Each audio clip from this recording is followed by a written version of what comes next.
Okay, thank you. I'll now recognize myself for 5 minutes. Thank you, Comptroller General Dodaro, for being with us today. And I apologize for you having to bear witness to the tantrums that unfolded in this committee earlier today. The Oversight Committee is convened today to discuss something throwing the left into a tailspin, spending more time protesting and disrupting official proceedings than legislating.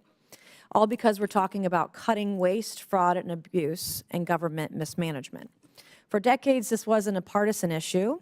You know who championed cutting back on waste, fraud, and abuse? No other than President Obama and Joe Biden. In 2011, Obama signed Executive Order 13576 to create a Government Accountability and Transparency Board under Joe Biden's watch to root out waste, to root out fraud, and to root out abuse in federal agencies.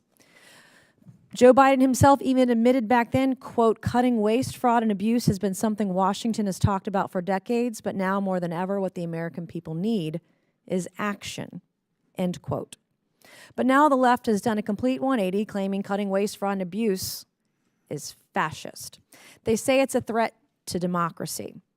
They even say our nation's chief executive shouldn't be allowed to direct or control the executive branch, or even ask an unelected bureaucrat who works for him what they did at work last week.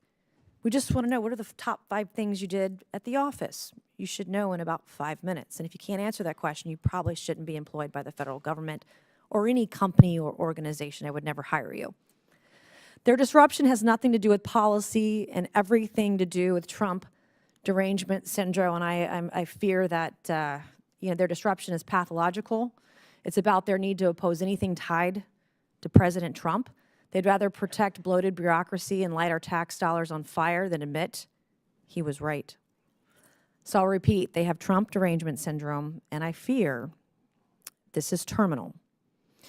Now, turning to an issue of great importance to me as chairwoman of the Cybersecurity, Information Technology, and Government Innovation Subcommittee, Mr. Dodaro, the 2025 high-risk list highlights serious failures in federal cybersecurity and technology modernization, as you are, I'm sure, fully aware. Federal agencies spend billions of dollars a year on software without a comprehensive or detailed understanding of what they're purchasing and how it compares to what they're already paying for. In other words, a lot of duplication. GAO has reported without improvements to IT portfolio and investment reviews, saying the federal government will likely continue to expand resources and IT investments that do not meet the needs of the government or the public. What steps should agencies take right now to actually understand the software they're buying instead of just throwing taxpayer dollars at it, hoping for the best? What's your advice? Yeah, I'm going to turn to Carol Harris, who's our Director in Information Technology, and she can enumerate for you. Terrific. Thank you for the question. So a number of things that can be done.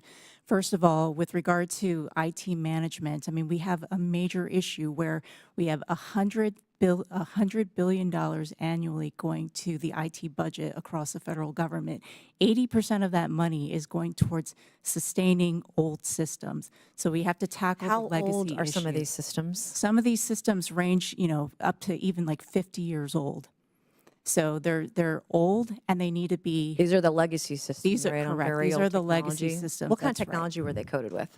With COBOL, for example, and other antiquated computer languages. And that's part of the issue where now for these particular systems, the government is having a difficult time finding staff and knowledgeable people to actually work on these programs because these computer languages are out of date. After I taught myself HTML in college, because there weren't college classes on how to code HTML, and I considered it a real programming language, some people may not, but I learned COBOL.